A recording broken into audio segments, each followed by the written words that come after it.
സമരം തുടങ്ങിയ അന്നു മുതൽ CPM-ഉം CIT-യും സർക്കാരും മന്ത്രിമാരും എന്തിന് പോളിറ്റ് ബ്യൂറോ അംഗമായ വിജയരാഘവൻ പോലും എന്തൊക്കെയാണ് സ്ത്രീകളെ വിശേഷിപ്പിച്ചത്?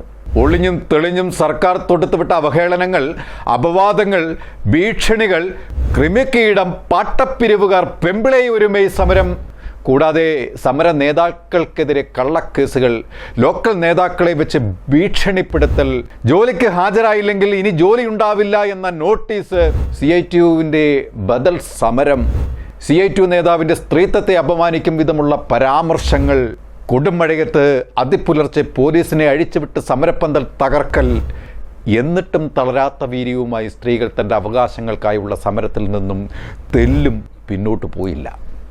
39 ദിവസം കഴിഞ്ഞപ്പോൾ സർക്കാരിൻ്റെ ചർച്ചാ നാടകവും അതിൽ ആശാവർക്കർമാർക്ക് പരിഹാസവും അവജ്ഞയും, വിഷയങ്ങൾ ചർച്ച പോലും ചെയ്യാതെ സമരത്തിൽ നിന്നും പിന്മാറാൻ നിർദ്ദേശവും.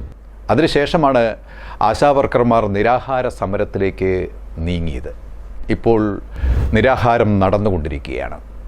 രാജ്യം ചർച്ച ചെയ്യുന്ന വിഷയമായിട്ടും കേരള സർക്കാരിൻ്റെ മൗനവും ഇരട്ടത്താപ്പും ഒരു ജനകീയ സർക്കാരിൻ്റെ പതനമാണ് സൂചിപ്പിക്കുന്നതെന്നതിൽ യാതൊരു സംശയവും വേണ്ട. പ്രത്യേകിച്ചും ഒരു ഭരണകർത്താവെന്ന നിലയിൽ ആരോഗ്യം കൈകാര്യം ചെയ്യുന്ന മന്ത്രിയുടെ പരാജയം വ്യസനത്തോടു കൂടിയേ നമുക്ക് കാണാൻ കഴിയുള്ളൂ.